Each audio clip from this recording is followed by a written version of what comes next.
Cody, has anyone ever?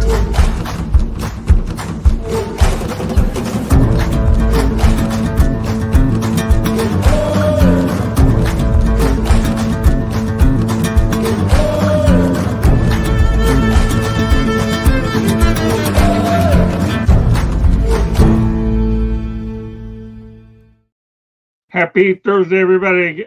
Welcome to another edition of Sports Wrap. My name is Scott Morgan, Motor City Madmouth. We are talking hockey tonight, and we have everybody back in the house. Yeah, so get ready, tune in, strap in. We're going to be talking about developments on the frozen pond. Well, glad to have Jacob Christner back in the house. How's it going? Doing all right. Of course, he's coming off of last night. We're on the Sports Exchange. With that said, George Eichhorn is back as well. Hello. Good to be back on with you guys. And our man from the West Coast, Cody Spink, is in the house. How you doing, guys? And last but not least, our hockey genius, Mike Santos. Hey, guys. Glad to have him back. All right, well, we have a busy agenda tonight, so let's get to it. There's a rumor going on that Macklin Celebrini is getting serious consideration for Team Canada's hockey team. Jacob. Who'd you say it was? Macklin Celebrini. Macklin Celebrini. You notice, now remind me. I'm just going to say this part. How old is Celebrini? 19. See the point?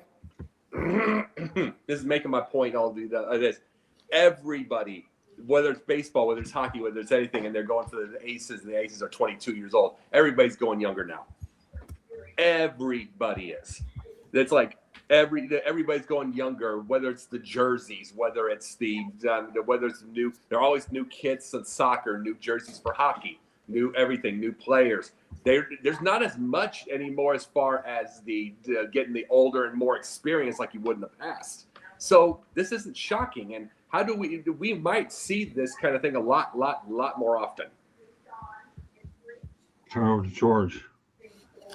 Well, yeah, I mean, he's doing really super right now. He had a couple of goals, I guess, in the win over Calgary, and this kid is lighting it up. I mean, he's he's one of those guys that you got to keep your eye on. Whether that alone warrants consideration, I don't know. I don't know the whole process in that Olympic selection, but I do know he definitely deserves to be talked about. Even with his age, and maybe you guys can shed more light. I don't know. Has he been in any other international competitions? That could be an advantage for picking him too. Well, remember this though, George. It's like you can also say this.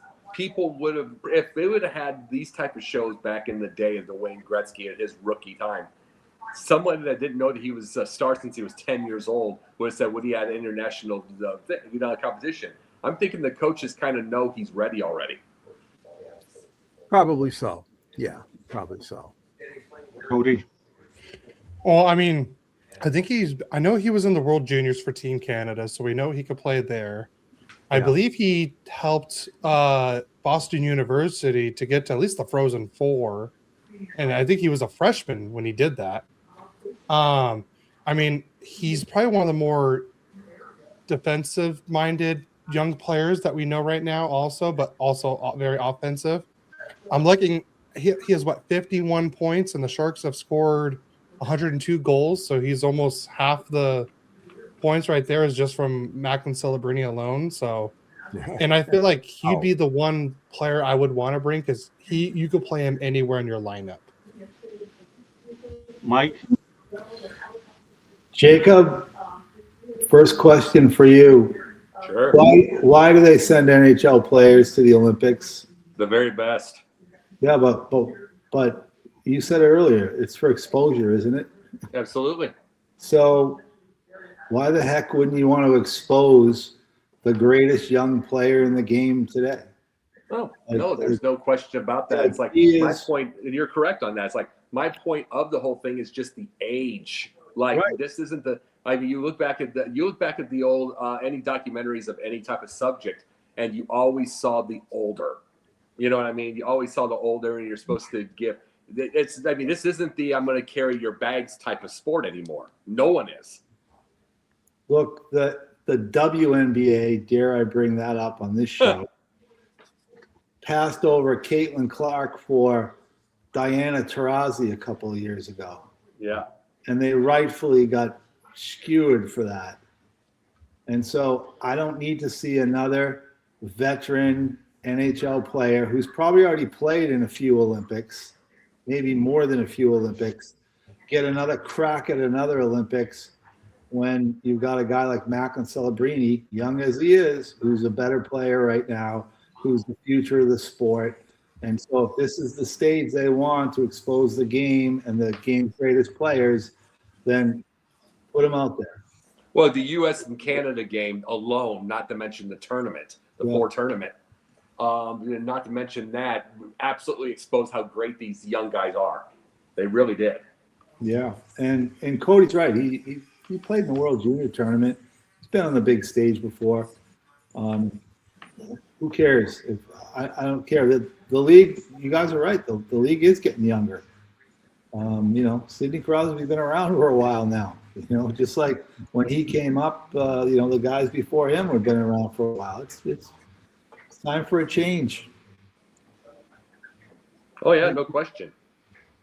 Okay, let's continue on.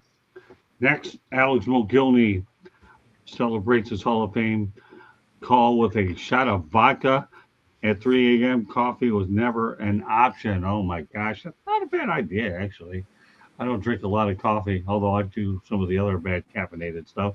Jacob, some thoughts about vodka over coffee. That's an every period thing for McGillney. I don't think he even realizes the taste or lack thereof of that vodka anymore. It's like them saying that. I'd be shocked if he knew what water was. That's funny. George? Oh, man. I hope he wasn't driving at the time, Scott. And that goes without saying, obviously. Yeah, but not either. he has a right to celebrate. Why not? I mean, I know a lot of Russian people like vodka, and it's a celebratory thing.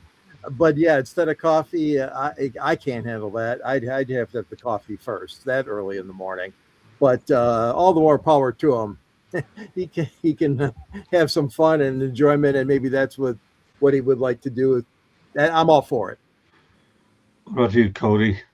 I don't know how much more Russian can you get that you had vodka with your coffee. Right. That's literally probably their Aquafina to them. I wouldn't be surprised if he has it by the 5-gallon just in a dispenser right there next to him. Or most Russians would, but I mean, he'd probably buy the factory to be able to have just an easy way of getting there. Yeah, he probably start his own vodka business. I wouldn't be shocked with that either. But I mean, he deserves it. Why not? If I made the Hall of Fame like that, I would be celebrating like that or more. Mike? I hope he had a can of caviar with it, because for as long as he had to wait to get into the Hall of Fame, that's a shame. That guy should have been in the Hall of Fame years ago. Yeah. Well, good for him. Yeah. Okay, onwards we go. There's only been 10 first-round picks drafted since 1988 that have actually been the number one picks that have won a Stanley Cup. I'm going to go over that list. Okay, it's an impressive list. Number one, Aaron Ekblad won 2 cups in 2024 and 25, drafted in 2014. Next, Nathan McKinnon, number 2, cups won in 2022, drafted in 2013. The third one is Steven Stamkos, cups won 2 in 2020 and 2021, drafted in 2008. Number 4, Patrick Kane. We all know him, George, right? Yeah. Won 3 in 2010, 13 and 15, drafted in 2007, now currently with the Detroit Red Wings. So he's won 3. Then you have Eric Johnson, he's with St. Louis Blues, won 1 in 2022, drafted in 2006. Sidney Crosby, cups won 3 in 2009, 16 and 17, drafted in 2005. 7, Alex Ovechkin, cups won 1 in 2018, drafted in 2004. 8 is Marc-Andre Fleury, won 3 in 2009, 16, 17 with the Penguins, drafted in 2003, had a good run with the Vegas Golden Knights.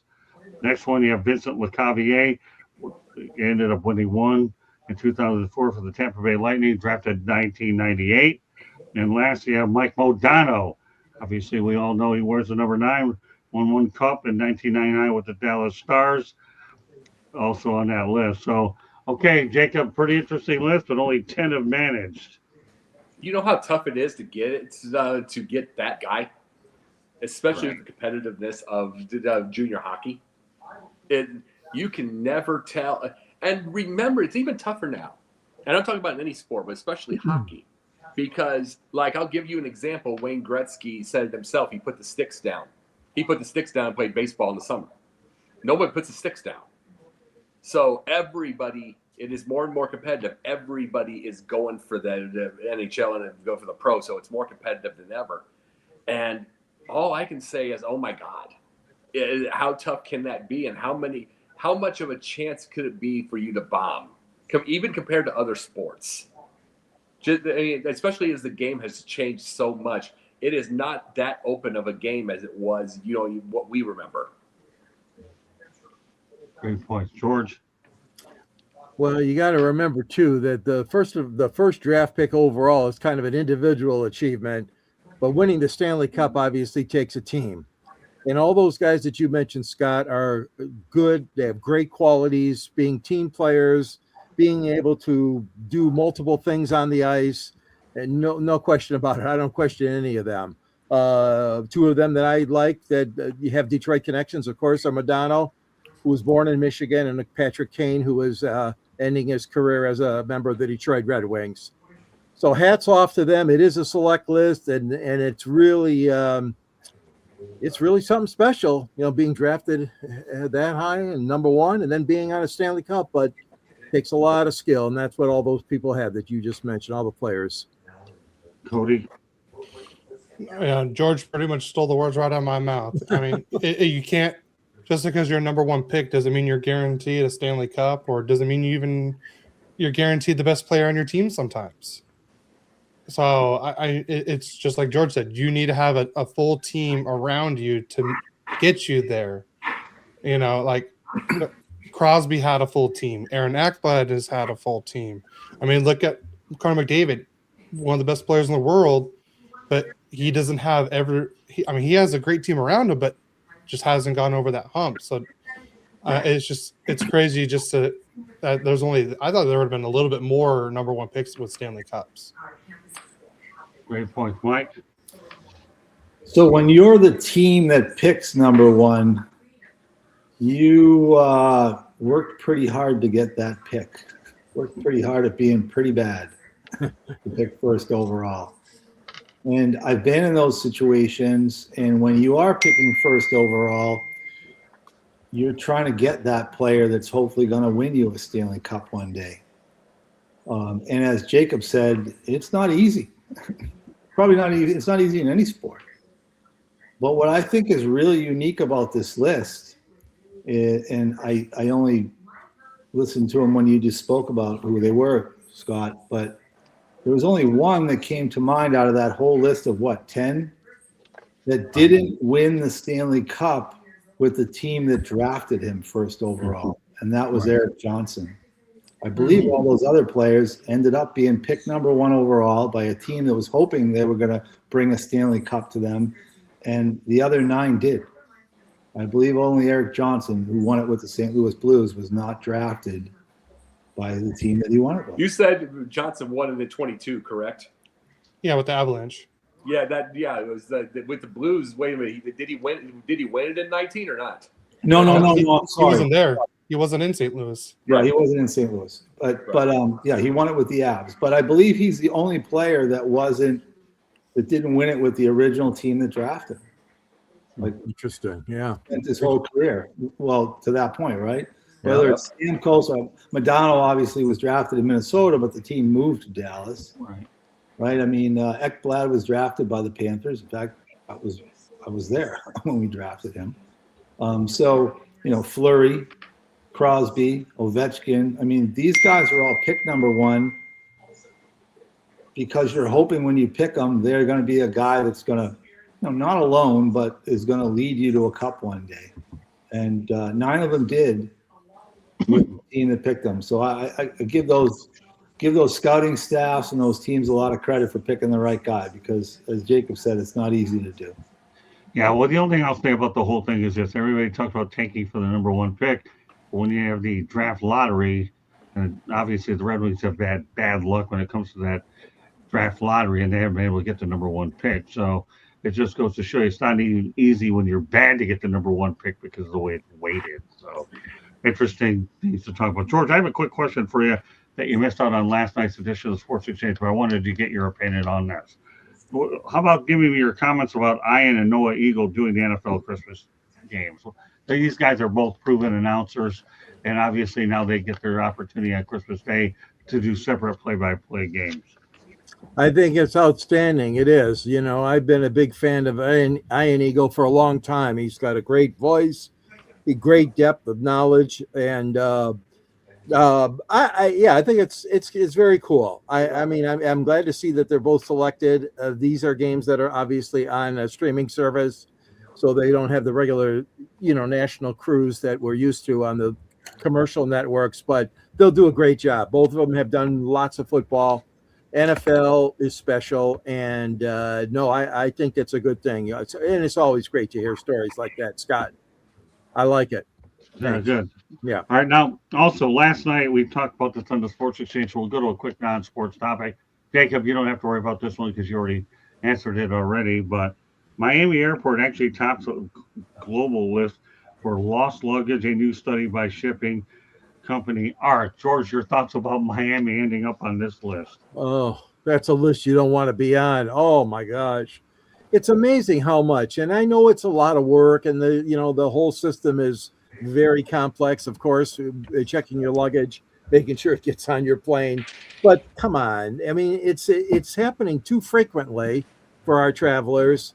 And obviously Miami is that's not a good situation because don't forget, you got a lot of people that are, in Miami to catch their cruise ships or, go down to the Caribbean, go to, South America or whatever on trips. But yeah, that's a distinction you don't want to have, losing the most luggage.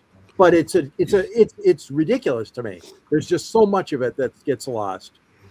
Hey, Candy, why don't you come on for this one real quickly, okay? If you're nearby, what are your thoughts about Miami being on this particular list about lost luggage? You and I have only had to deal with them because we're flying international. And by the way, we're going to another trip to Europe around April 26th to May 10th. We're going back out there. But Candy, I mean, that's a big airport. I don't think you've ever flown out of that one, if I remember right. We flew out of it to go to our first cruise. So to go to London, we flew out of it. So maybe you weren't on that one, Scott. Yeah. That was Katie's other husband. Hey, I'm going to be packing light the next time. I learned a lot from that first rodeo. It's it is sad to see when airlines lose luggage, especially when you're going to your destination. It's not as bad when you're coming back, but when you're going to your destination. I mean, I remember, Scott, numerous number of years ago when we went to Hawaii for a destination wedding, and one of the relatives actually they never found her luggage. Never. She didn't. It wasn't like she got it how many days later. So here you're going to a destination wedding. You're going to Hawaii. Not a lot of places to go shopping to recover anything in Hawaii. But so it's sad. I get it. They have a lot of luggage that they're going through there, but sad to see your luggage not making it to your destination. Knock on wood, I have not had that issue yet, and hopefully never do. I hope not either. Cody? All right. So note to self: when I go to Miami, only bring carry-on. Got it. No, that's good to know. Of course, it sucks that like 3 shirts for me fits in 1 carry-on, so that's a bummer for me. Just trying. Hey, listen, we're a family show that gives out information wherever I get it. We like to throw in a non-sports topic every now and then, and I just thought for those people that like to travel, Jacob, this is a good piece of information, isn't it? I saw that. We talked about it last night. Cody, Yeah. it's one thing when you say 3 of your shirts. Could you imagine 3 of Andre the Giant's shirts way back in the day? Oh, Oh Jesus! I could probably fit like 4 or 5 of me in him in one of his. So just imagine that. What do you think, Mike? I think what's really terrible about it is in this day and age, you pay to check your luggage. So not only do people not carry luggage on because they have to pay for it otherwise, now they want to also bring it on because they're afraid they're going to pay for it and they're going to lose it on them. Yeah, So scary thought. Hey, George, you already commented on this, right? Yes. All right, good. Well, all right, we'll move on. We have other stuff I want to get to. I had to get these 2 bad boys out. So, all right, Candy, we'll bring you out for more non-sports related stuff. Fire Up will be on around 9:30, 9:45 Eastern time. With that said, we're going to talk about the NHL's most unbreakable records. Wayne Gretzky obviously has 92 goals in the season. Nobody's touching that one. Teemu Selanne, 70 goals in rookie season. Ty Domi, 339 career fights. Oh, my God. Yeah, nobody's touching that one, especially in this day and age in the NHL. And then you have Daryl Sittler, 10 points in a single game. Wayne Gretzky, 3 straight 200-point season. Nobody's touching that. Goaltender Glenn Hall, 502 consecutive games played. And goaltender Frank, obviously, was a goaltender. And then Frank Brophy had 16 goals in a game. And then Paul Laus of the Florida Panthers, 39 fights in a season. Mike, I'll start off with you on this. What do you think of some of this stuff? I think the most untouchable record is the 592 consecutive games in goal. Yeah. Glenn Hall, was it Glenn Hall? Yeah. Like that to me is the most untouchable in this day and age to play that many games. I mean, goaltenders can't play back-to-back games anymore. Never mind 592 consecutive games. So I think that's crazy. As nuts as some of the scoring records seem, I think we see this in every sport. And as we get older, all of a sudden, Hank Aaron's 714 home runs don't look so good, right? And then it's amazing. I know when you start looking at 92 goals in a season or 70 goals by a rookie, and you think it's crazy, but I also see players now that don't have to step into such a physical game anymore. The checking's not as close. Guys are doing things like the Michigan and toe dragging and everything else. And so I never put it past anybody to break some of these crazy scoring records, but 592 games consecutively in goal, I think that's the tops. Okay. All right, George. Well, I'm going to have to agree with Mike on this one because that's the one when you were reading that list that exactly jumped out at me also. And you're exactly right, Mike. I mean, you can't see a goaltender going anywhere near that. I mean, come on. It's a 2-man system in most cities that don't have a superstar, or at least, giving the guy a rest on back-to-back nights. But, Ty Domi in the fights too, Scott. You made a comment when you read that I agree with. We're not going to see that because we've cut back on so much of the fighting in the National Hockey League over the years. And so that's not going to be challenged at all. And there's other ones too, but those are the 2 that stand out for me, guys. It would be Glenn Hall and then the Domi thing. Well, think about it. Okay. Jacob? 50 and 38. No way. Never. 50 and 38. That's not going to. There was a time, this wasn't a finished record, but there was a time in like 1988 or so where Mario Lemieux, early into the season, was on a set for pace for 223 points. Something absurd. Then it set. We know what happened, settled down, all that. We're never going to see that. The game itself is not so wide open and fast like that. There's so many more people touching the puck now. Plus, he talked about Glenn Hall and all the 500 plus straight games. If you played them more than 4 straight games, lawyers would probably sue you now. So, I mean, I'm talking about athletes of any type, so that's not going to be able to happen. And you said 70 goals as a rookie. You talked about Teemu Selanne, correct? Right. Yeah, 76 goals. No, that's forget it. Forget that now because for one thing, Selanne as a rookie was ridiculously fast. He was he was basically the Connor McDavid of that time as far as speed. You know, it was ridiculous. And I used to remember when the Teemu Solani and Paul Correa were on the same team. I was thinking that's going to be 3 or 4 cups, and that's when you're a teenager talking like that. Thanks for the reminder for that, by the way. Huh? Thanks for the reminder on that. No, yeah, no problem. Anytime.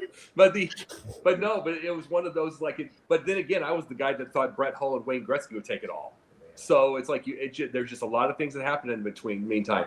But there's just a lot of records. I don't think in this era we're going to see records never broke, just because the game, those records that we know of never being broke, and and stuff like that are just from an era where everybody was so wide open and fast.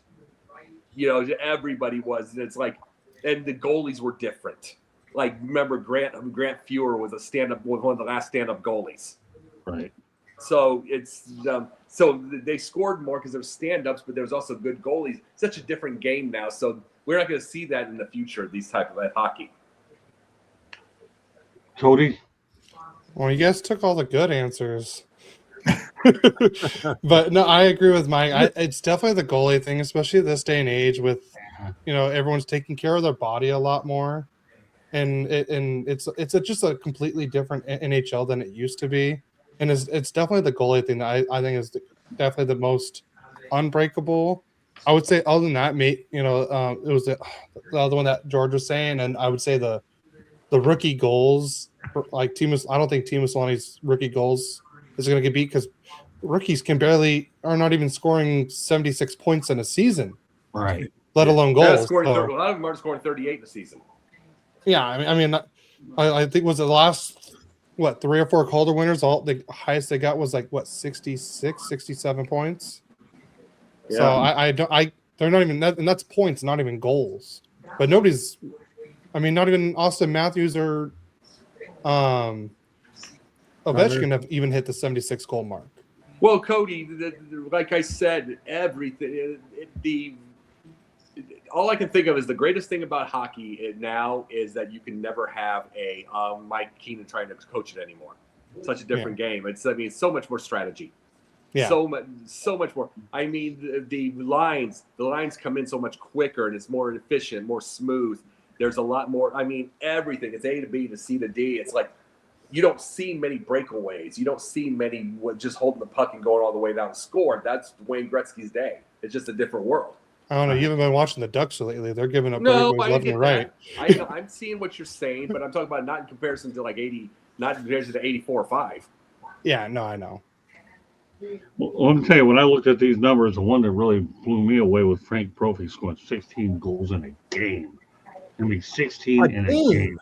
Oh, my God. Hey, listen, I looked at this stuff, and some of these things you just look at 16 in a game. So, anyways, that's why I come up with some of these interesting lists, because my goal is to get everybody's mind to thinking these types of topics, to me, are really what it's all about. Did he score on Gump Worsley?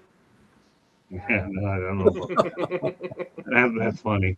All right, so that is, you know how to throw me off with some of these, Jacob, that's for sure. And you definitely threw a curveball there. So I ask everybody a question out there. Obviously, the NHL is considering a September start date for next year, 2026, 2027 season. Good move or bad move? Jacob, we can go rapid fire on this. Yeah, it depends. Doesn't even matter if it's good or bad. It's completely necessary because all the sports are so competitive now. You have to be able to get a start right away because you got to remember you're going into October.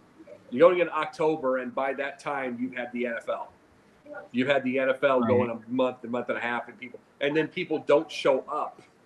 People don't show up, and until November, December when they're doing NHL. So this is just to basically get people's attention that we're on, because all these sports are going to start earlier because of that. Tennis and golf start so early. All these others start so early, and they go 6 weeks at a time with their off seasons, just because. You have to let the world know that you're there. Otherwise, you're just going to get run over. Okay, George. I don't like it, and I'll tell you why. There's 3 reasons why.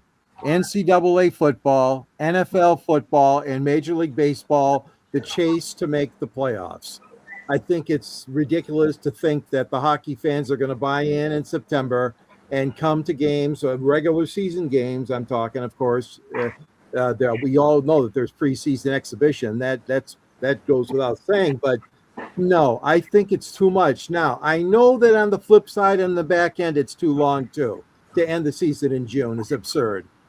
But I don't like the idea of competing against those three major whoppers, if you will, in sports coverage. Of course, the NFL owns American television for months and months and months. But I don't like it, Scott. I would rather stick with the October start. No, George, and I'm agreeing with you. Don't get that wrong. But when I was meeting, it said it doesn't matter what my agreement or what that thing is. I know exactly why they're doing it. It's like you get into October start, and you've got, like I said, 6 weeks of NFL before they even start. Then they are on the back end so quick to try to get any attention. They're trying to keep the attention going. So are a lot of these other sports. It's just NFL blows it away. Then NBA, remember NBA goes ahead of NHL. So it's just they're just trying to keep the attention going. And then also, you said it yourself, June. Yeah. Cody?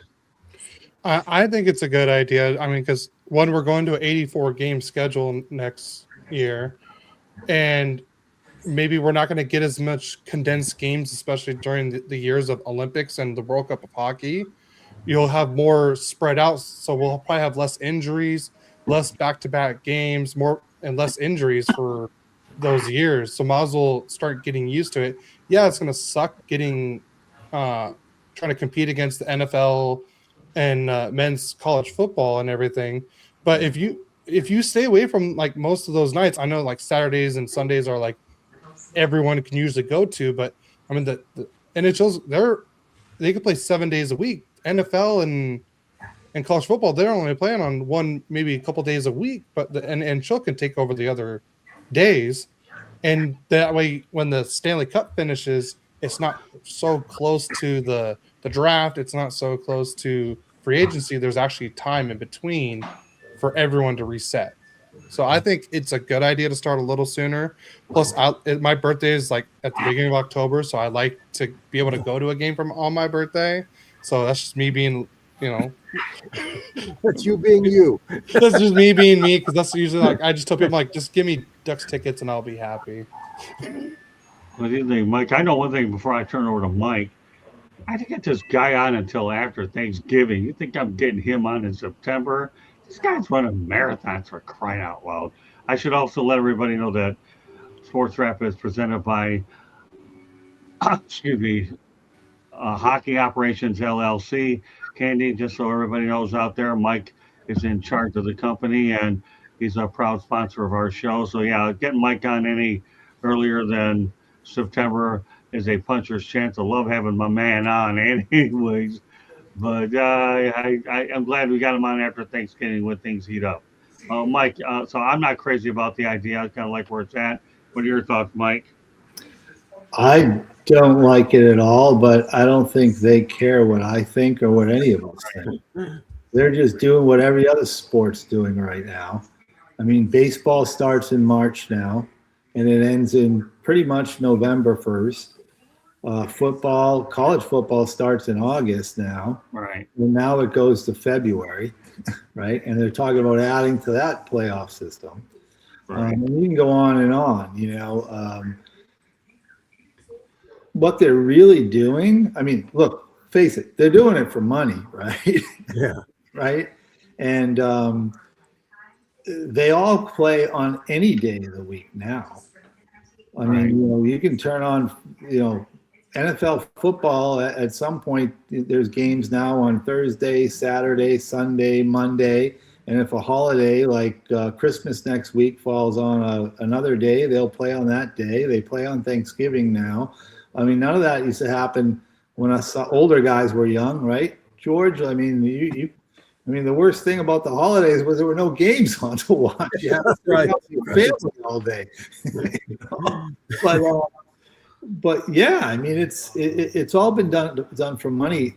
The biggest problem I see, and hockey's just like all the other sports, so I'm not going to just blame them, is they're making people choose a sport.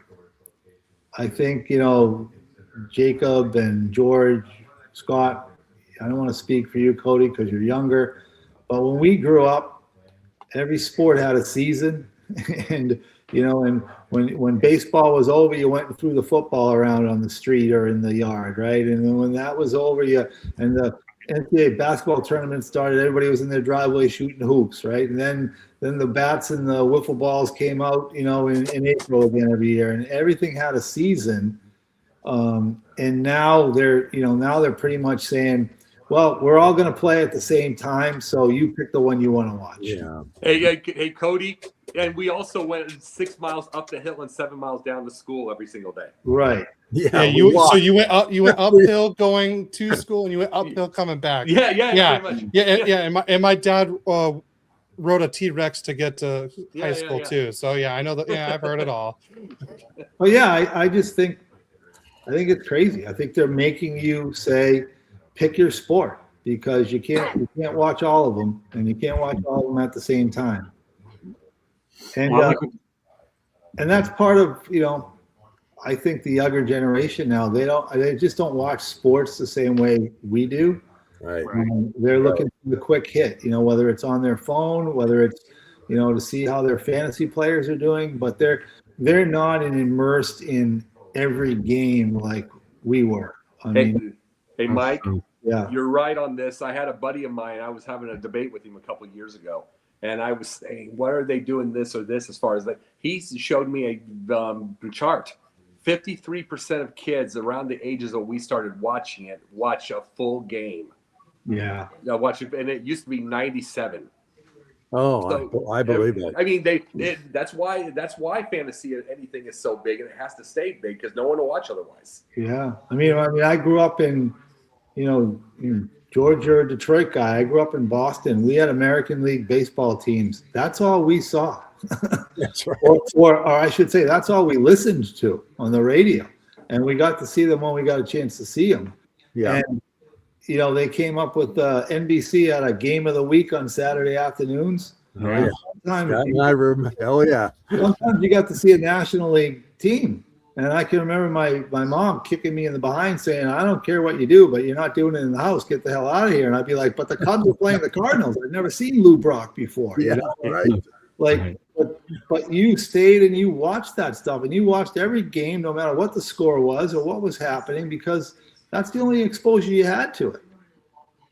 Yep. I mean, when I was young, I know like my generation younger than me is definitely not the same. And even people my age aren't the same, but I woke up probably like earlier than I needed to when I was a kid. And the first thing I would put on was Sports Center. Yeah. Or if I had to go somewhere with my parents, I'm like, give me your radio. And I would listen to the, is 8 a.m. 8:30. You had a radio? That's where the Ducks were. Yeah, we had a radio. And if I had to go to a meeting, like my parents' meetings, I'm like, let me listen to the Ducks or Angels. Give me something to listen to. I wasn't listening to the Radio Disney or whatever music. No, I was usually listening to the games because that's how I was. Or if I had to go to their Bible study, I'm like at some random person's house. I'm like, point me to the TV where I can watch the game. Yeah, that's how I was. Yeah. You were getting your blessing there. Yeah, George. Yeah. I was praying, please let Timu Solani score in this game, yeah, sir. Right. Yeah, George, you and I didn't have Sports Center. We were watching a minute and 45-second sports cast at 6, and if we were lucky enough to stay up at 11:27, right? Yeah. Show. And Scott and I remember the names too, like Al Ackerman, Dave Dials. Yeah, we do. And I had Don Cricky for the morning 6 a.m. And he mostly he had to try to get all those scores in too. Now, Mike, hey, they don't have time for any scores on local TV, but we'll talk about that another day. You're right. We live for that. Mike, since you brought up Boston, I think you'll like this one. Zdeno Charo's number 33 is going to be retired by the Bruins on January 13th, and he's also been hired by the Boston Bruins. What are your thoughts about the recognition that Zdeno Chara is getting out in Boston? Finally, it's certainly well deserved. I am psyched. I was with the New York Islanders when we drafted Zdeno Chara, I watched him play in Prince George as a 17-year-old. I have been close to him since then. Even I was in Long Island when he was traded to Ottawa. I've stayed in touch with him right to this day, and I'm a little upset because I took up marathoning, and of course he had to one-up me, and he took it up a couple years ago, and so now every couple of months I see he's run the Boston Marathon, and then he ran the Chicago Marathon in October, and I get a text message as soon as he finishes it. And he is much younger than I am, but he doesn't ease up on me. So good for him, man. One of the classiest, best soft-spoken leaders. I mean, obviously everybody knew where he was on the ice. He was a big man. He was tough. He could handle himself when he had to. He could stick up for his teammates. But a real mild-mannered guy. Worked at his craft and worked on his body like nobody I've ever seen. The only other person I could compare him to off the ice as far as working out is probably Rod Brindamore. Okay. Yeah, just a great guy. Maybe the greatest free agency signing, definitely the greatest free agent signing the Boston Bruins ever made. When they signed him. Yeah, when I saw this topic, I knew that you would definitely be getting a little bit psyched up about this one because I know you've always spoken highly about Zdeno Chara. Two of the players I have the closest relationship with, as far as guy and most respect for, that played for me, were Zdeno Chara and Paul Kariya. Oh, cool. Okay. Yeah. So talk Cody. Both of them. Yeah, man. Paul Kariya is one of my favorites as well. But no, the whole thing with Zdeno, like I've heard nothing but great things about him. 100% deserving that his jersey number is going to get retired. I mean, maybe you should try to run with him, Mike. At least you can, get the drag right behind him. And at least you got a shadow the whole time. That could help. Yeah. I mean, you'll know where he's at all times. He'll be a good 2 feet taller than everybody else running. But I mean, he was so much fun to watch. I believe he was part of the Senators when they played the Ducks in that final, was he not? Yes, he was. Yes, he was. So like I said, I remember him there. But I think I remember when he went to the Boston, I was like, wow, that's a great move for Boston, and he did bring him a Stanley Cup, and he is definitely one of those silent leaders that everyone talks about. You don't always need to be the most vocal, but he is I would say probably one of the best silent leaders in the history of NHL. George. Yeah, and they're playing the Red Wings that night. Isn't that a nice little original six matchup, Scott? That's a great opportunity for Zdeno Chara. I mean, he's had a great career and certainly deserves it. That's going to be the hottest ticket in Beantown, man. But Mike, you deserve you deserve a front row seat for that one. With your connection with him. Thank you for sharing that about how long you go back with him, Mike. Jacob, could you imagine the the reinforced wire it would take to put his jersey into the rafters? Yeah. As big as he was. Well, it's just his jersey. They don't need to make a bigger one. It's just his jersey. Yeah, no kidding. No, that dude was. It was always so funny to watch it on ice because you realize if he goes down, that's the only way he's going down because on feet, no one's knocking him down. You never seen. Here's the thing: when you always saw hockey, especially when we were growing up, you'd see guys maybe 6'2" or 3", maybe 4 once in a while, but you never saw 6'9". And then he moved like that. And then you never saw 280 on the ice. You never saw those. It's like he was just completely different. And now athletes can be anything in hockey now. That's the biggest difference. And he definitely changed things. And good for him to get the cup and good for him to get it retired. Yeah, I'll tell you a story. I maybe I've told this story before. But every time I went into a building where he was on the opposition's team, he would find me to say hello. Huh. And my first year back in Florida, which would have been the 2010-11 season, the year they won the cup, actually, we went into Boston. We had a very young team. And after the game, he got undressed quickly and he ran down the hall and he threw open the door to our locker room, and there are all of our young players. And he comes in and they're all looking up at him and he says, "Where's Mike Santos?" And they all said, and points to the coach's office. In other words, they gave me up quick. It's like Ivan Drago. Yeah, he was just coming to say hello, but they thought that he wanted a piece of me for something. You would have whooped him, Mike. Yeah. Well, you know what I like about this whole thing? Number one, we know he's a great player, but the thing is, his number was 33. Is that correct, Mike? Yeah. Number 33 is my lucky number. Oh, So you know what Which is why 33 you is, like Larry Matt? Bird. Well, that's okay. That's another story. I have my reasons for it. We'll talk about another time. So anytime you wear the number 33, people, it's a beautiful thing. Legends wear number. He started as number 3 with the Islanders, then he wore number 3 with Ottawa, and then he switched to 33 when he went to Boston. Doesn't matter. 33 is my lucky number. That's awesome. But with all and you know what else? I know I keep going on this, but that's how much I like this guy. That's fine. Nowadays, you know, every arena, stadium, or facility, there's statutes everywhere up for everybody. You know, like this is a guy that deserves that kind of honor. You know, retiring a number. I mean, you see it. I think a lot with some expansion teams. They can't wait to throw somebody's number up in the rafters or put a statue. yeah. And it's really kind of cheapened the honor.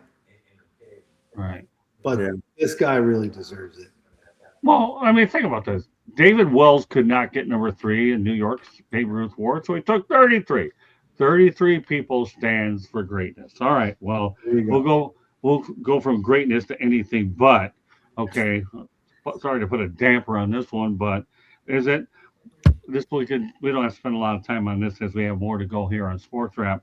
But Tom Galvin, the chair of the Maricopa County Board of Supervisors, is looking to lead efforts to bring the NHL back to Arizona.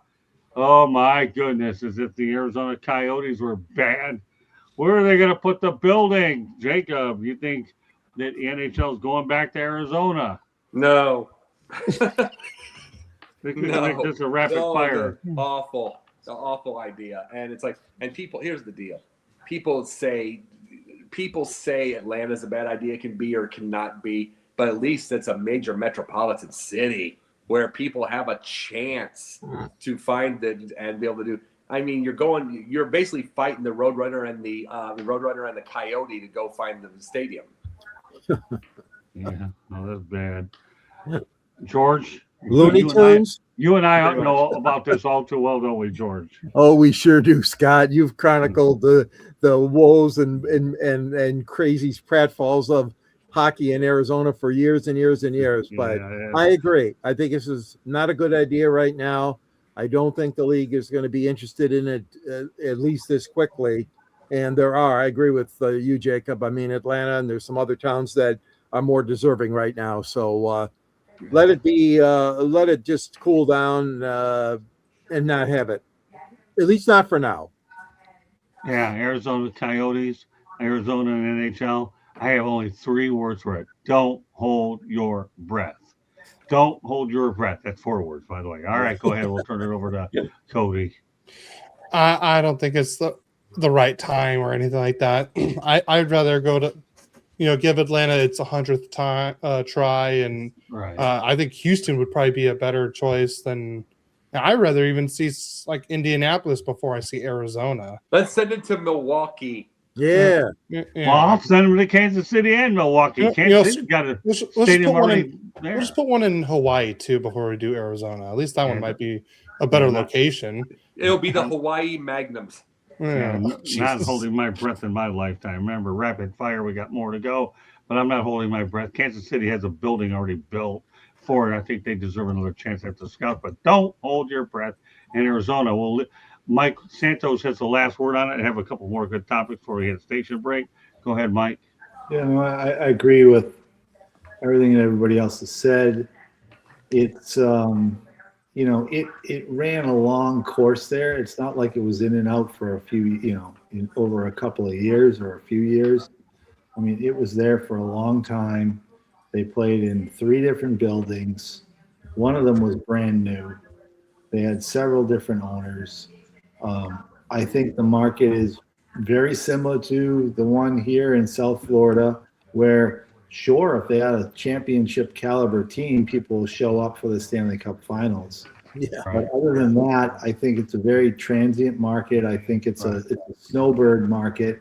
I think people, like they do here in South Florida, will show up. If they're from Toronto, they'll show up when the Maple Leafs are in town. If they're from Detroit, they'll show up when the Red Wings are in town. But nobody's interested in season tickets for that team. I think that's part of it. And I'm not a big fan of Atlanta either for the 3rd time. And I think you'll see the NHL put a full division in Europe or in Scandinavia before you'll see these kind of markets. Like, Yeah, let me go to Eddie Prather in the chat room. He's really been great all night. How about the city that hasn't had an NHL team? No question about that. And here's another one that he puts up there. Don't give a retread city another chance. I agree for the most part, although I think Atlanta would be all right only because if they put it in the suburbs, they have a Petros chance there. But Eddie's right on point. Let's continue. Now we went from bad / ugly. Portland, I don't know about that. Too small of a market out there. I don't think you're going to be able to do anything with Seattle and Denver. I like the idea, but I wouldn't hold your breath on that one. Now we went from the ugly with the Coyotes to another guy who's an icon in San Jose, and that person is Joe Thornton, has been hired by the San Jose Sharks as a player development coach, hockey operations advisor.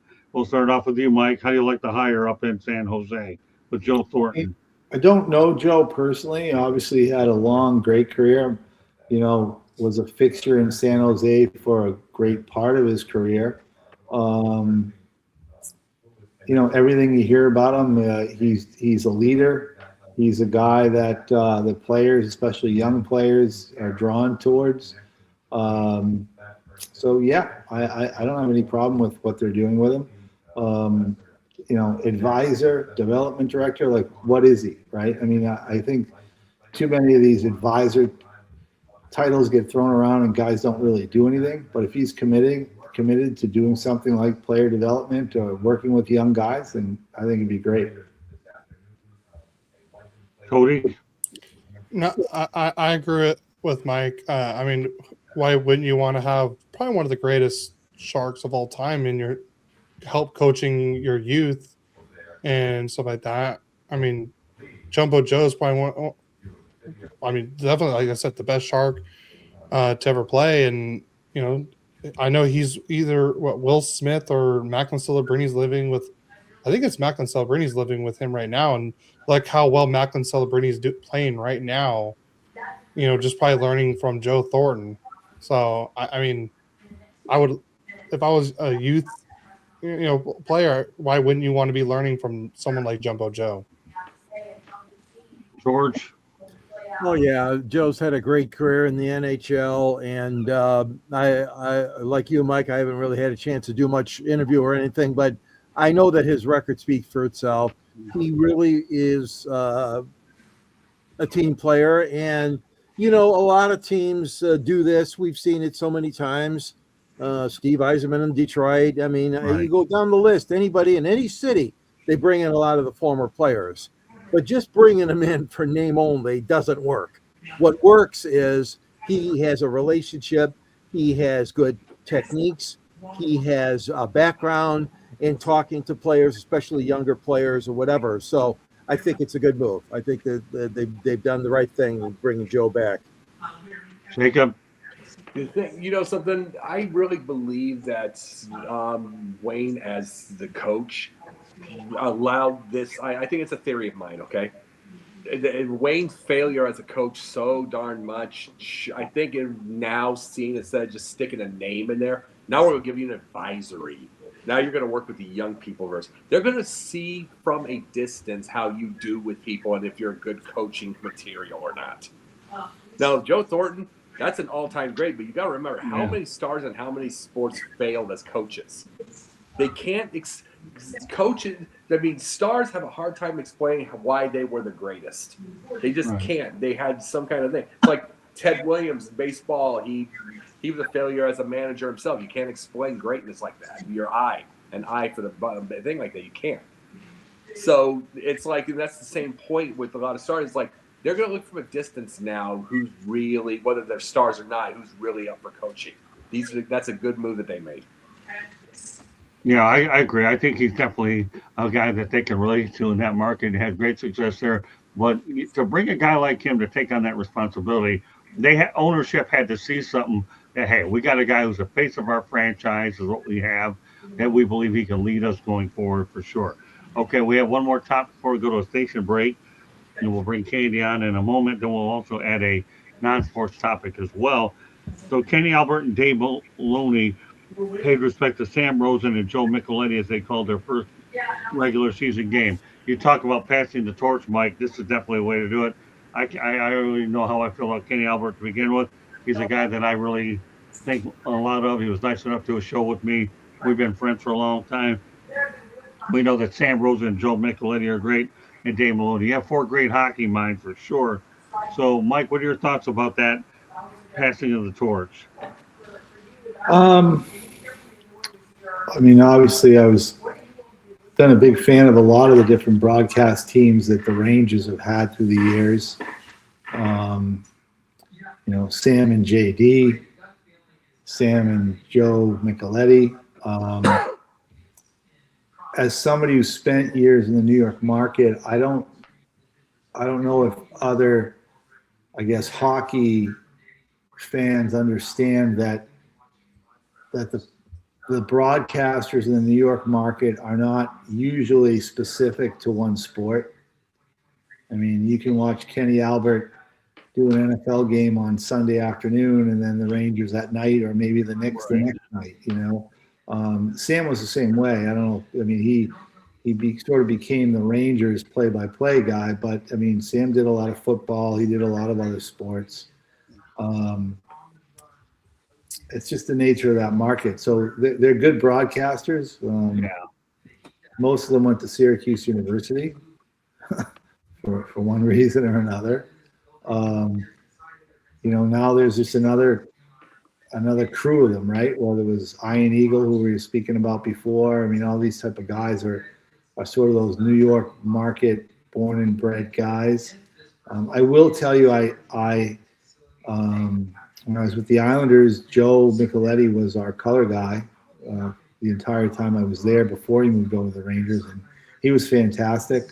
A lot of people don't know about his background, but he was a great player and won a national championship with the University of Minnesota. In fact, beat Michael Ruzioni in Boston University in the Frozen Four to win that title. Yeah, I mean, I don't know. I mean, I'm not. I know Kenny Albert, terrific guy. I know Dave Maloney, terrific guy. I just think it's a real unique market where I don't look at New York broadcasters in any sport like I would look at Ernie Harwell in Detroit, right, or in my day, you know, Fred Cusick in Boston with the Bruins, or Johnny Most. The New York market's just different. So no slight against any of them, but it's just different. Okay, Cody. Yeah, pretty much what Mike said. Since I don't get to listen to them over here on the West Coast, so I really don't have much on this topic. So That's okay, George. Yeah, you're bringing some big names out, man. You're bringing up some big guns. These guys are great behind the mic, no question about it. Sam Rosen, I know, has done a lot on NFL as well, as we Right. know. And, I just love his voice. I got to tell you, to me, that means hockey when I hear his voice, when I hear a broadcast. Kenny Albert, that's different because, like you said, Mike, a lot of them have multiple sports they're doing. Sam did a couple of them at least too. Well, Kenny's all, Marv, was all into all sports to it. And I understand that in New York, like you said.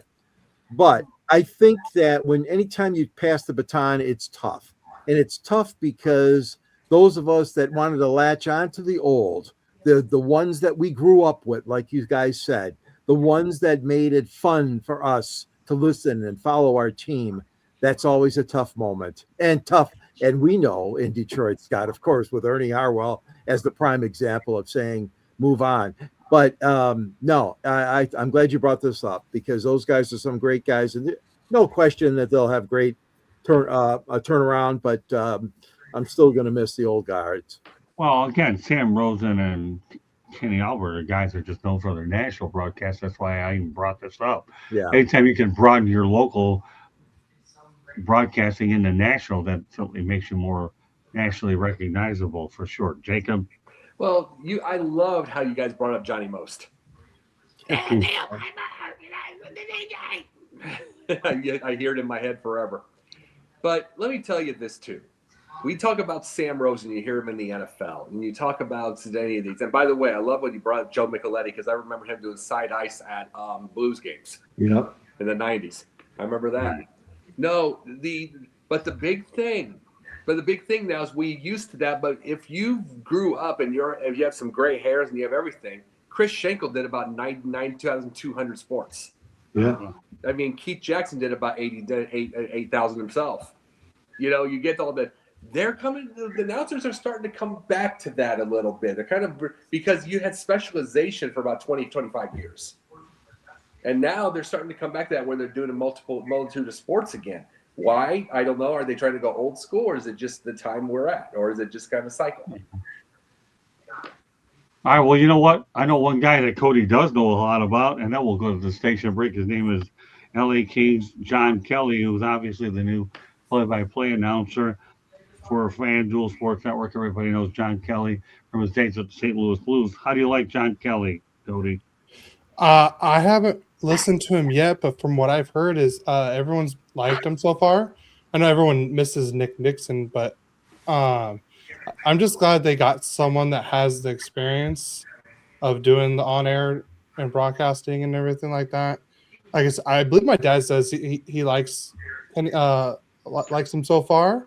So like I said, I haven't listened to many Kings games just with my busy schedule. I'm mostly focusing on the Ducks. That's why we each cover our own team. But when I have heard a little bit, I mean, he sounds great. It sounds like he's fitting in, and there's been no complaints around here. Okay. All right. Mike? We were talking about broadcasters before, and now we're talking about them again. And I would be remiss if I didn't bring this up. And I mean, no one on this panel has grown up with probably as great a broadcaster as Jacob. I mean, St. Louis, when it comes to sports broadcasting, and especially families of sports broadcasters, if you want to talk about Jack Buck and Joe Buck, and now you want to talk about the Kellys. I mean, Dan Kelly was as good as there ever was broadcasting the St. Louis Blues. And so I thought this was really interesting that he's getting back in the game, so to speak. But again, these guys were especially the Kellys, like they were legendary hockey broadcasters. They weren't guys that were doing 4 different sports. I mean, I didn't grow up in St. Louis, but I knew who the heck Dan Kelly was. Well, and you brought up, and your thing is another one I can say is Joe Garagiola, and he did professional wrestling and baseball. Right. Well, when you think about John Kelly, Dan Kelly's the guy that stands out to me. I once met Dan many years ago here in Pompano Beach, and when the St. Louis Cardinals were in town visiting the Texas Rangers, Dan's a nice guy, and to me, but when you have John Kelly following in his footsteps, so to speak, it's unbelievable. And the LA Kings definitely got a great announcer for sure. All right, Katie, we'll go to a station break. South Florida Tribune Publishing Company published a book, Lessons from the Microphone, Tuning into the Enduring Wisdom of Visionary Leaders. It is written by our host, Scott, the Motor City Madmouth Morganroth. Talks about his 40 plus years in the media business and how it has evolved and changed. And the foreword is written by another panelist here, Mr. George Eichhorn. Great job, gentlemen. The book is available on Amazon, Barnes & Noble, Kindle, Google, and Apple Books. There's also a link on our website, www.southfloridatribune.com, where there is a plethora of great content, so go check it out. If you like to listen to podcasts, you can find us wherever you get your podcasts. If you want to advertise or sponsor a show or actually be on a show, email us at southfloridatribune@gmail.com. Last but not least, if you see the red subscribe button in that lower right-hand corner, that means you have not yet subscribed to us. What are you waiting for? Just click it, like us, share us, and then tune in and turn on your notifications so you're notified every time we go live. Back to you, Scott.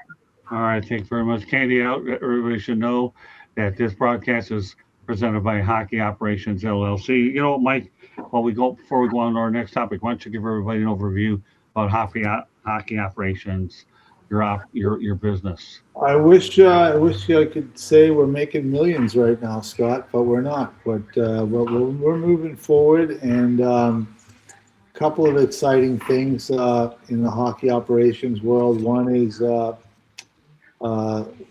Sports Business Advisors. We're working with the ECHL. We're also working with the Allen Americans in the ECHL.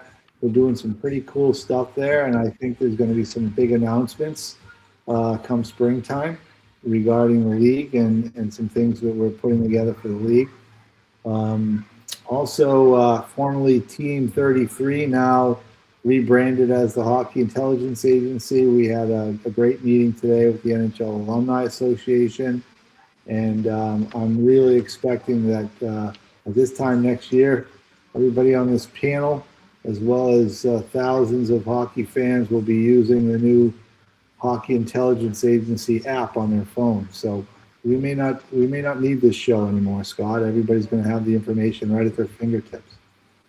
Okay, nothing wrong with that. So, all right. Well, anyways, let's go ahead and continue on. I have a lot more to get to here on Sports Wrap. Glad everybody's with us, having a good time here. So let's go ahead and take this one out of the country, and I mean literally and figuratively out of the country, as Harrison Burke is the first skater in South Africa to play in the National Hockey League. Some thoughts, Jacob? I mean, this era is cool running. It's only hockey. I mean, it's just that's just the way it is. Everything's going across the world now. Remember this part. It's like you go to the NBA and they have a whole NBA Africa League. Yeah. You know, you got baseball, and the first thing that was back after COVID was Korean baseball. Yeah. This is a smaller world now, so it's like there's not going to be. There's 193 countries in the whole world, I believe 193. And the thing is, they probably all know every sport now. That's the biggest thing in comparison. You couldn't go, oh, hockey. Hey, what's that? You can't. And there's not that anymore. It's just a different world we're in. George? Well, yeah, again, I think this is a sign of the times. We're more of a global sport now, the NHL, and as we know, they've taken their product over to Europe and all around the world, and I think this is good. I mean, if we can cultivate and develop more talent in any continent in the world to play professional hockey, I'm all for it. And as far as the markets go, the sky's the limit, really. I mean, we're a global market now. We all know that, and everything that happens, and especially in hockey and sports like this, we really need to definitely open up the doors, so to speak, to let the new young breath of fresh air come in and try and make a name and be hopefully a great player someday. So I'm all for it. Cody. No, yeah, this is just great. I mean, we just had the first.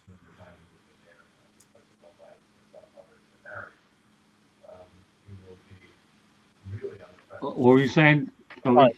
All right. I have on my mic. We just had the first Asian-born kid drafted like this last year. Or the earliest ever. I mean, the sport is growing more and more in different countries, and this is what everyone wants: is just more global recognition for the game of hockey. So I think this is fantastic that we're growing more out there in other countries. Yeah, South Africa intrigues me. By the way, Taylor Phillips, glad to have you on Facebook. Feel free to shout out to me anytime you want. If you ever want to come on the air again, you're a great young announcer. Love to have you, so feel free to reach out. Thanks for chiming in tonight. Mike, South Africa, unbelievable that we're able to find a skater born there in the NHL. Yeah, well, I mean, like the other guys have said, the global exposure of the sport is just crazy now. But with that comes facilities. I mean, there are facilities in places where they never had facilities, especially ice rinks. That's one thing. But I think most importantly, I look at hockey players now, particularly young players and NHL players, and I look at them more as complete athletes than I did maybe 25 or 30 years ago. I mean, hockey players were sort of unique. I can remember I hated drafting or signing goaltenders from Europe because they couldn't catch, right? I mean, Henrik Lundqvist, who's in the Hall of Fame now, couldn't catch a puck to save his life. He's a great goalie, but I think that hockey players now are better, more well-rounded athletes, and they're going to attract. The sport's going to attract great athletes, and there are going to be facilities for these great athletes, and training facilities, and coaches, and exposure to the game everywhere. So we're going to see more of it. Okay, great stuff. All right, let's talk about Carter Hart. Obviously landed in Las Vegas. This also led to, but think about this. This goes back to the point where when he landed there, the Golden Knights actually revoked their reporter's credential about hockey question regarding Hockey Canada's rape case. This obviously has been talked about a lot, Jacob. But what are your thoughts about Carter Hart being in Vegas? And of course, the one thing we're taking away a reporter's credential about a rape case, but this is a subject which is sensitive. You know, George and I, there may be borderline questions. If people are one thing, we're reluctant to ask them. It's one thing. We'll start off with Jacob, and then we'll go around the horn. You said a rape case. You were. It looks like you went to two different places. Or where were you? You brought up a rape case. I just want to make sure. Yeah, I mean, the bottom line is there was a case in Canada. We know many years ago Mike Tyson got thrown in jail for rape convictions in Indianapolis. But this guy obviously has landed in Vegas. What are your thoughts about him landing in Vegas? And then the second part of the question, Jacob, and everybody else take note of how I'm asking this, is the fact that they went ahead and revoked his credential. Yeah, you said because of the rape case, correct? Correct. Yeah. There's where thing is now is this is where we talked about on Pundit. We talked about this with falsifying. I'm not saying it's false. Don't get that wrong. But we talked about the other cases before that were falsified. Brian Burns and a bunch of others. A lot of these people are taking these cases. Like I'm talking about the owners, a lot of the front offices. They're taking the cases grain of salt. I hate to say it. I mean, we just saw the reason with Matt Riza, the punt got in for Kansas City. I finally got him, but they saw that case. It's like, yeah, they pulled the credential, they do all that stuff, but there was someone landing there. They're just taking things with a grain of salt right now and just see, well, if you're guilty, you're gone. They don't, because before we were seeing these part of these years where, okay, if you even have an accusation, your career's over. We've seen that, and now, but we've also saw a horrible amount of accusations that were false. So now they're not taking they don't know what to do. That's the main thing. I don't think anybody in any sport knows what to do with this situation, especially with they don't want to get sued for false. If they were wrong, they don't want to get sued for killing a career and for a false report. George.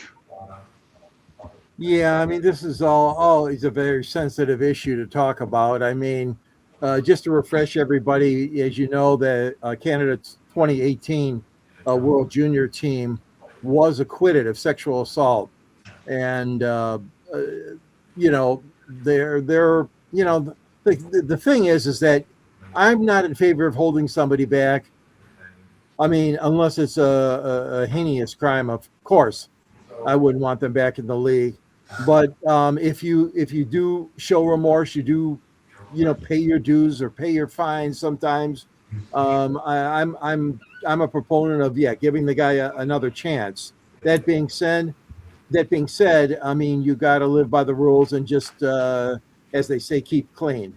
And it's a situation that we've seen in many sports, but I would like to see a new start from Carter Hart and see how things go in Vegas and that sort of thing. But I mean, that was a very serious situation what they were accused of back there in the World Junior team in Canada.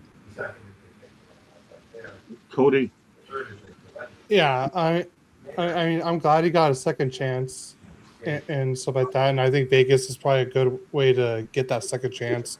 Not as a high reporting city, I would say, not like being in Canada or back in Philadelphia where he was. But for the reporter to get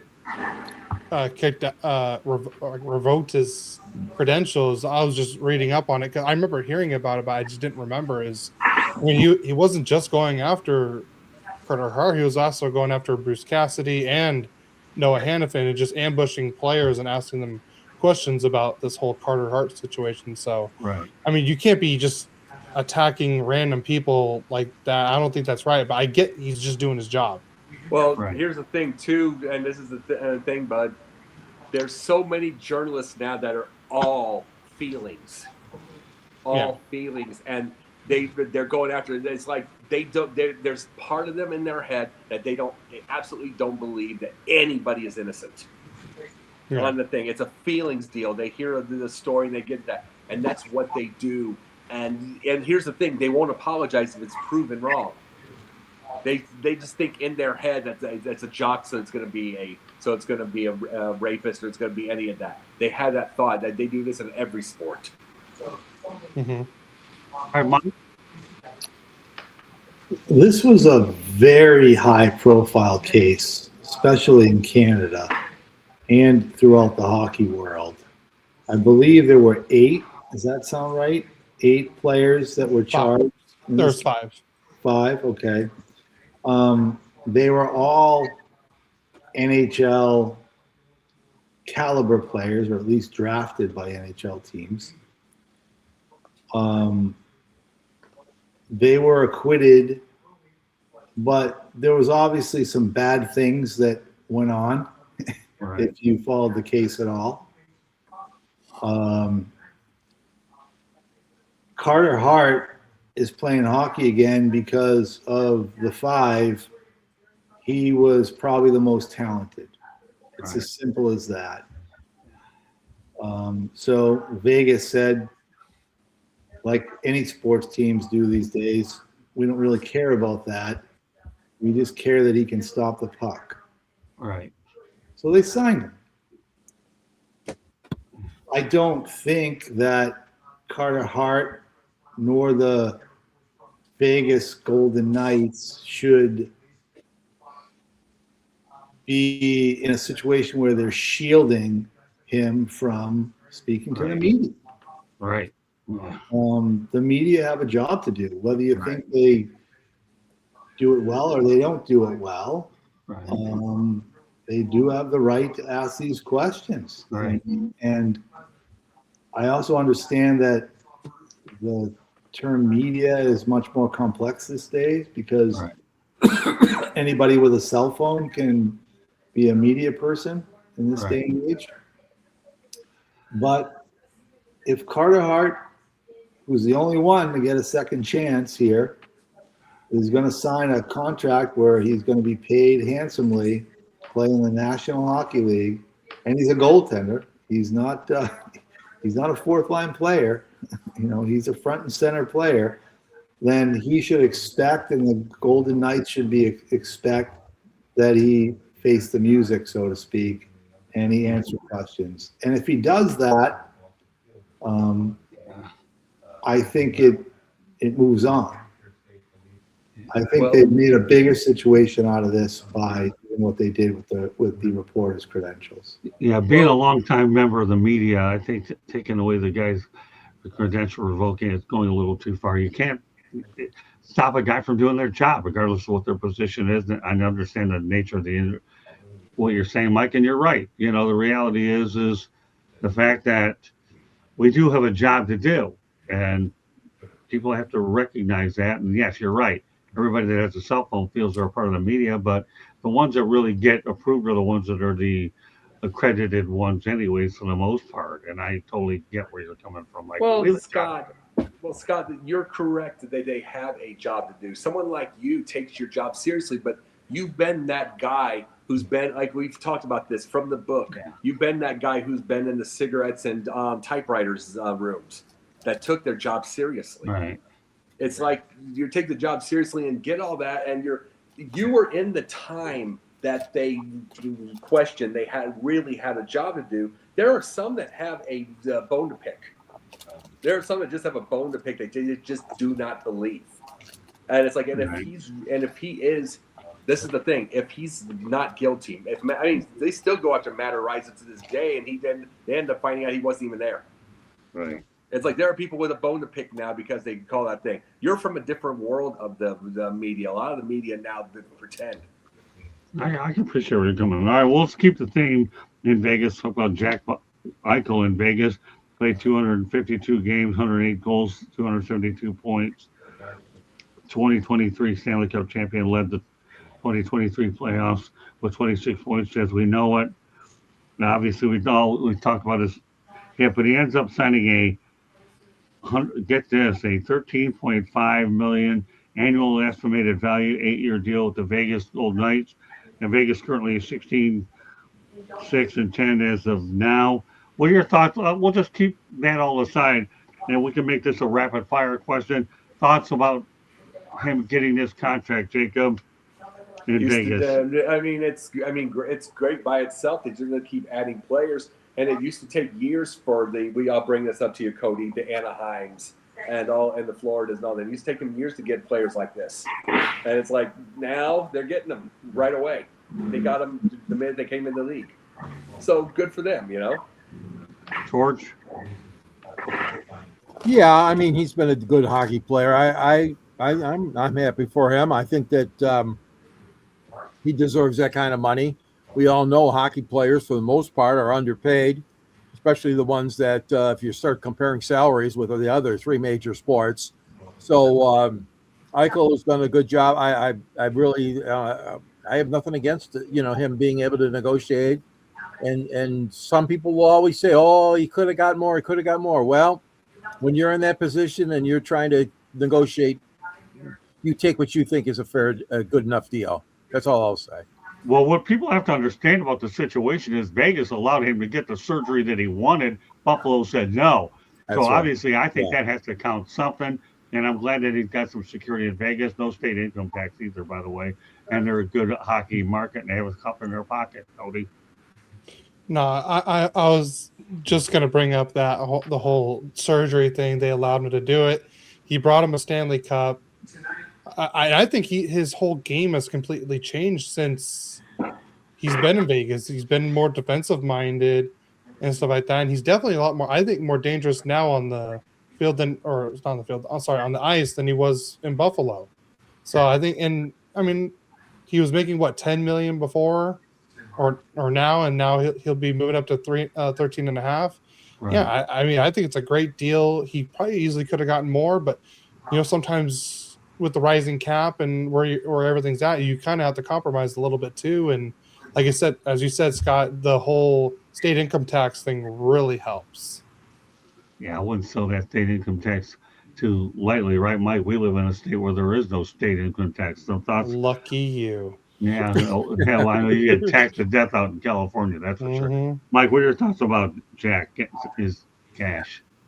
The more games you play, the more years you play, like in every sport, you get more rights. You earn more rights. And if you play well, you also get more leverage Right. and the ability to make some choices as to where you want to play, how much you want to play for, and those types of things. And players, the way the rules work now in all sports, but in hockey, are getting those rights younger and younger. And there are choices they can make that didn't exist 25 and 30 years ago, to play in warm climates, to play where they think there's great, good-looking young women, to Really? play, to play where, and that's a factor. I can tell you that from experience dealing with these guys and their agents, to play where there's no state income tax. I mean, all these things are options. Right. And these players, let's face it, they're a new generation. They're 20-somethings. Some of them aren't even 20-somethings. And they don't really care about the original six. Right. They don't care about the history of the Detroit Red Wings. All they know is it's cold in Buffalo. I got to pay a lot of taxes in New York. Right. And I, as a 20-year-old, like Eichel was, have a lot of leverage against this team, and I'm going to use it. And so, again, these guys get rights younger and younger now. That's just the way the collective bargaining agreements work. And they earn their leverage by playing well. And so he's got the rights to do what he wants to do. And it's a hard reality for people like me who grew up in Boston, for George who grew up in Detroit, right? For people that understand that we understand the history and all the great players that came through certain places, but these kids don't care about that. They really don't. And they shouldn't. They're a new generation, and they have options that weren't available to the players that played in the 70s, 80s, or 90s, or even the early 2000s. So, well, a lot of them didn't play pond hockey either. yeah, I mean, they were playing with the best equipment immediately. Where a lot of these guys from the older days played pond hockey, pretending to be Gordie Howe. yeah. Great points. Great points all around. You know what? Let's talk. We talked a lot about Alex Ovechkin. Here's a great number for you. He's played 32% of the entire NHL. Ovi has played alongside 2,736 of 8,687 total players in NHL history. If that isn't mind-boggling, tell me what is. And I repeat, 2,736 of the 8,657 total players in NHL history. Jacob. That sounds a lot like Ray Bourque and Jaromir Jagr type. You know what I mean? It's just the amount of time that you have. And I would love to be able to know how many those guys played across, because, just the percentages and everything like that. But that's a record we'll never hear again. Well, we're full of records. Go ahead, George.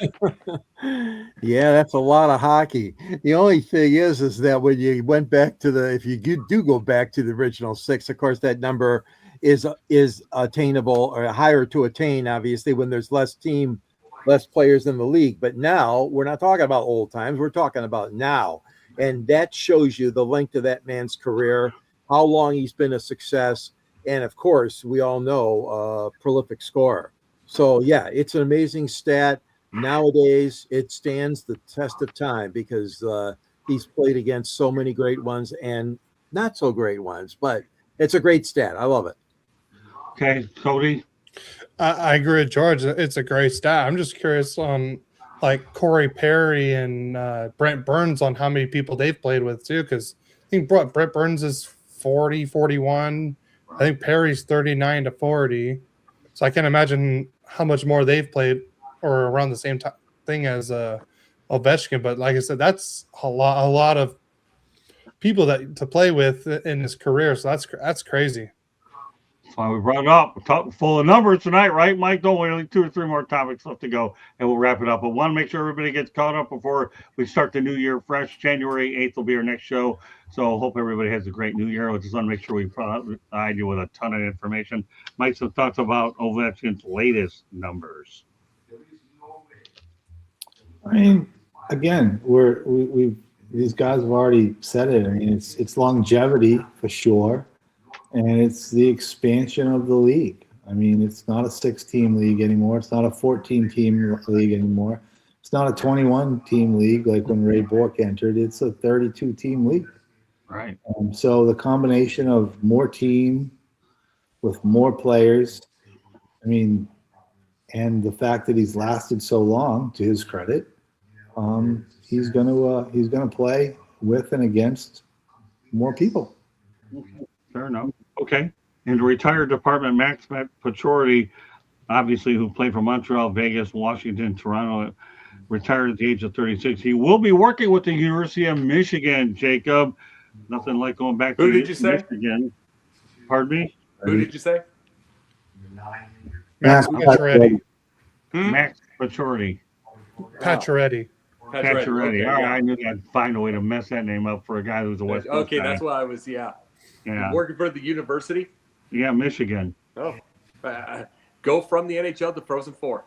I mean, we're going kind of rapid fire thing. I'm going to say that. Go good for that, and you learn a lot from a guy like this. George?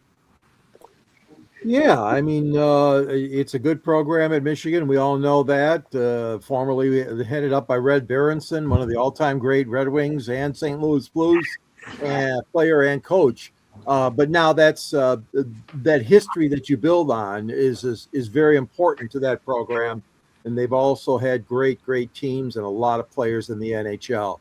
But Max is that's a good move for him. He goes to a college program that's a winning program, where he can also learn and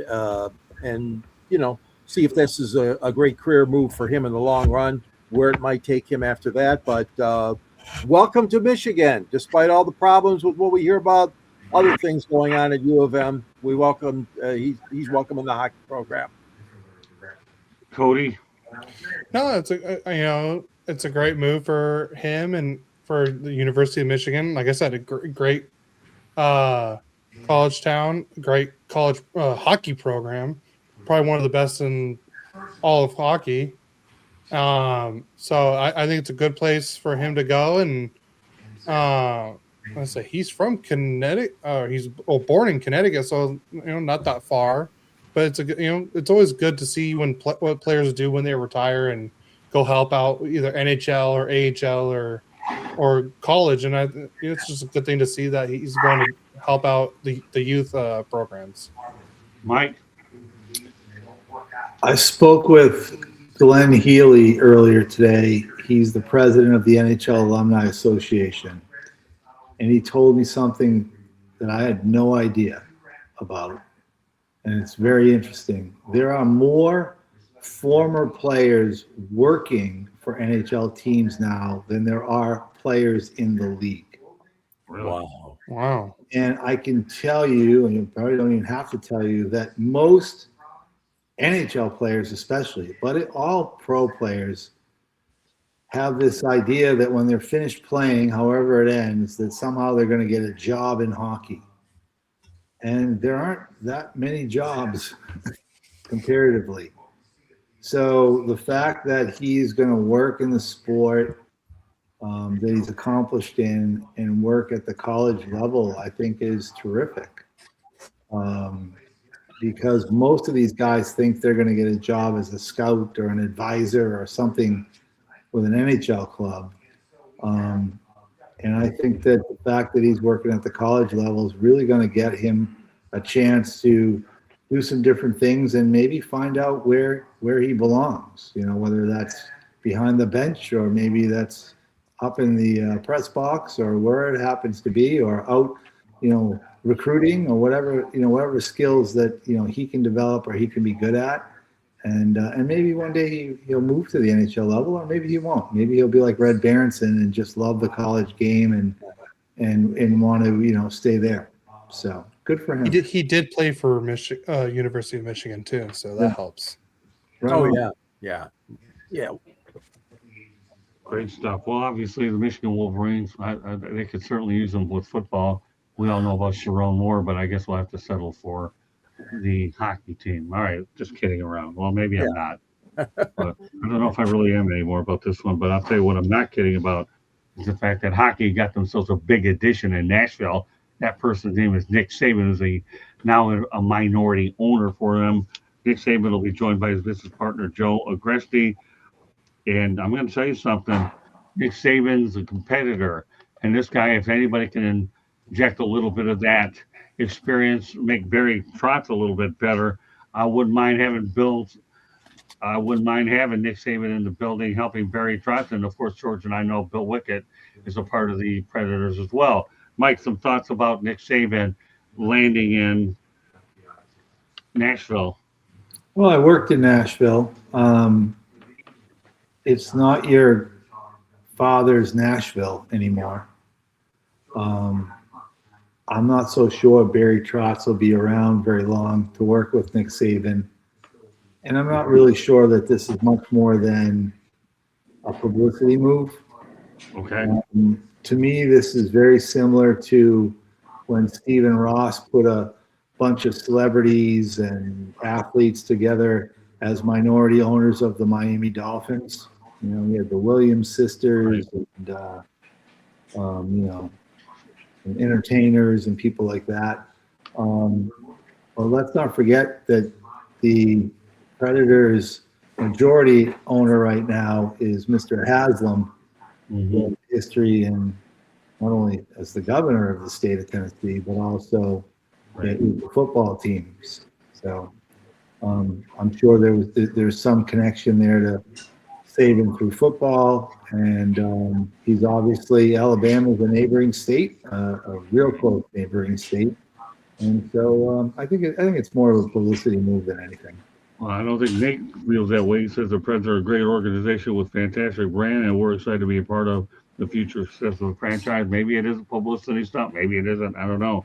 Doesn't sound like from that quote that it is, but time will tell in terms of the success. I agree with you.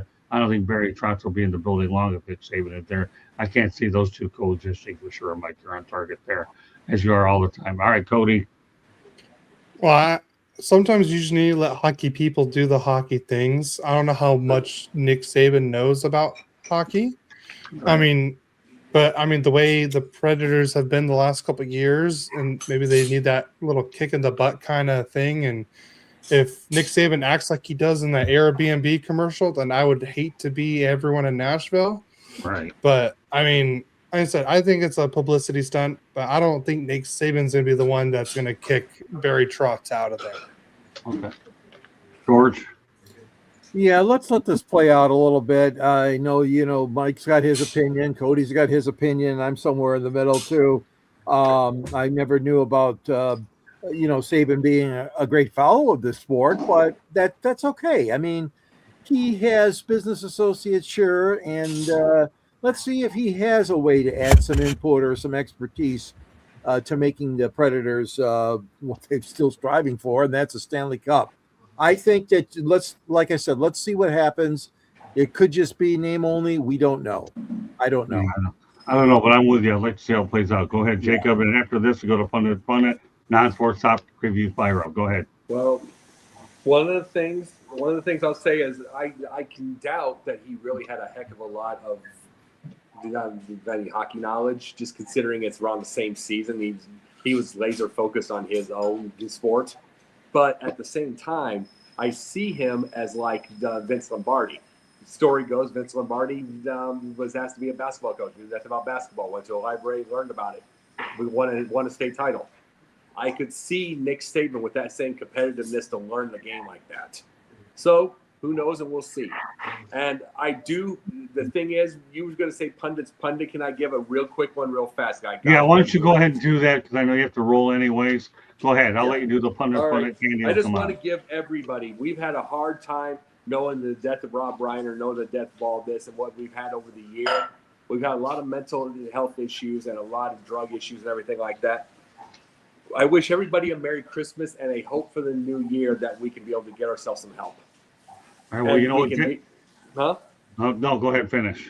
Yeah, that we can get ourselves some help and we can start getting ourselves happier and everything like that, because this was a rough year for a lot of things. And I just wish everybody a Merry Christmas and all kinds of safety. Well, you know what, Jacob? I want to thank you for your contributions throughout. Looking forward to doing better and better things with you as well. Obviously, Jacob's a very important contributor to Sports Exchange, and he's been a great addition here to Sports Wrap as well. Jacob, happy holidays to you, season's greetings, and you and I will certainly be texting anyways, but we want to thank you for being a great addition to Sports Wrap for Appreciate sure. you. Merry Christmas to you all, guys. All right, thank you, Jacob. We'll be in touch. All right, with that said, we'll bring on Candy for a non-sports topic real quick, and then she'll preview Fire Up. Go ahead, Candy. Come on, please.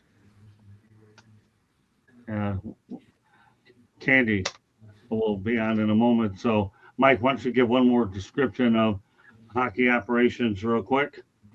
Hockey operations, obviously, we consist of a number of businesses, and probably the most appropriate right now is the Boston Tea Company. That's Boston Tee Company.com, and get your nostalgic t-shirts from some of your favorite Boston iconic places at BostonTeaCompany.com. This is the time for gift giving. George, why don't you let everybody know how they get a hold of you? Yeah, you can follow me on South Florida Tribune website and the contributors section where I write columns, and also locally in the Detroit Downtown Monitor. I have a book that I wrote, and there's a link at the end of my column if you care to look at my book called Detroit Sports Broadcasters on the Air, chronicling 80, 90 years of broadcast excellence in Detroit. And I'm glad we talked about some of those guys earlier today in this podcast. And you can reach me too at gicorn@yahoo.com or on Twitter at SanGSports99, or else I'm very active on LinkedIn and Facebook as well. Okay, Cody, let's let everybody know how they get a hold of you. Yeah, they can follow us on at Rolly Quacked on every social media platform. Also, we're on all podcast platforms, and hit the subscribe button on YouTube. We're trying to hit 100 subscribers before the new year. We go live every Saturday morning at 10 a.m. So, and just you can hear me and my dad literally argue every week.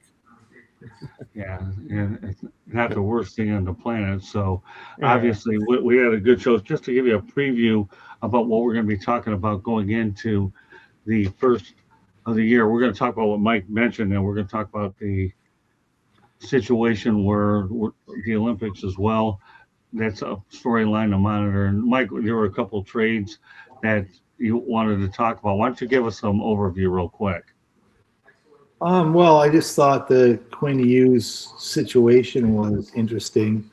He was obviously disappointed with the way the team was performing in Vancouver. Not too different than what we talked about with Jack Eichel earlier. This is a guy that's at a young age got some leverage and some rights, and he sort of forced Vancouver's hand. And although people thought that he was going to end up in a few different places, maybe New Jersey with his brothers, and Detroit, who was rumored to be interested.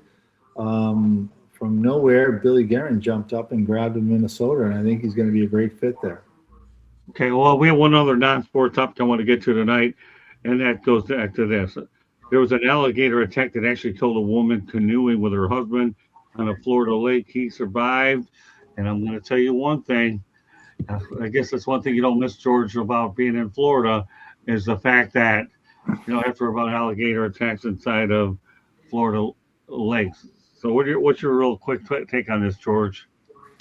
Well, yeah, these type of stories, unfortunately, are coming out, and it's a sad situation. I mean, Um, Overall, my general feeling is that humans, we are getting too close to animals. We're getting too close to dangerous animals. And I know it's not always that's the case.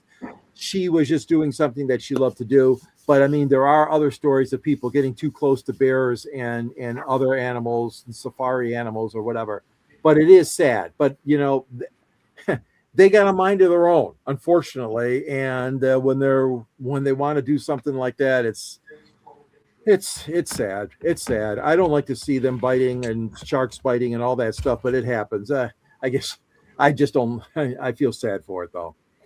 Well, you talk about alligator attacks. Unfortunately, it's just too bad that that woman here. I hate to bring this stuff up, but Mike, when we live in the state of Florida, this kind of stuff happens where an alligator attack, you know, inside of a Florida lake, that stuff just simply does happen. I mean, whether we like it or not, right, Mike? I'm probably not the person to be speaking about this Yeah. because you're talking to the guy that does paddle boarding on the Swanee River with gators all around him. Oh, wow. There's also, as I think you know, Scott, I went to Central America last August and swam with sharks in Shark Alley, no cage or anything. So I am one of those crazy people that unfortunately might not show up here 1 week for the show, and you might be talking about me. So yeah, Okay. I'm just you know, I'm not saying that's what happened with this woman, but I'm just a little bit on the crazy side when it comes to that stuff. So unfortunately, George, I'm one of those people that gets a little too near the wildlife. Yeah. And, it doesn't make my girlfriend happy. It doesn't make my family members happy. Or maybe sometimes they say, you know what, go for it. Hey, well, Cody, be glad you live out in Southern California. You don't have to worry about alligators, but you have a little lot more to worry about, right? So there's two things I need to remember if I ever go to Florida. Don't check a bag and stay away from swamps. That's no. Mike, I don't know how you do that because I guess I deliver propane. If I see a snake, I'm running. If I see a big spider or tarantula that's hiding in the lids, I'm gone. I'll overfill a propane tank. I am leaving and I will take off in my truck with my hose still attached to the tank and that thing's dragging behind me. No, I just don't do any of that. So Mike, good for you. Hopefully you're not gonna be on the news and us talking about you one of these weeks, but I pray that doesn't happen. Yeah, But we no, have to do a show on that, Scott. I can bring up some of the video and Yeah, I don't know. It's to me one of those situations. Let me tell you, I got a lot of things that I'm dealing with these days. Nowadays, obviously, I'm working with a venture called Roundtable Sports, where I'm dealing with covering the Buccaneers. I also have the Jacksonville Jaguars, and what else do I have? I have and I have the Brooklyn Nets and the Sacramento Kings. So, meanwhile, I want to wish everybody out there a happy holiday season for sure. And it's been a great run here for us this year, but we have a lot of bigger and better things that we're working on as well for 2026. So, on behalf of Jacob Christner, George Icorn, Cody Spink, Mike Santos, and myself, Scott Morgan, I want to thank everybody for joining us on this edition of Sports Wrap. Everybody have yourself a great new year. We'll be back and better than ever on Thursday, pardon me, January 8th. Where does this time go? I don't know. The only thing that'll be different is there'll be a different age on December 29th, all of 63 years of age. So, meanwhile, thanks everybody for joining us on this edition of Sports Wrap. Happy holidays, Merry Christmas, Happy Hanukkah. If I missed one out, I'm trying to remember them all, but I like to think I got them all. So this is your team for Sports Wrap Talking Hockey. Thank you very much, everybody. God bless, and we'll see you during the new year. Be safe. Please, we don't need anybody else getting sick for all the wrong reasons. Good night, everybody, and see you in 2026. Bye now. Happy holidays. Happy holidays.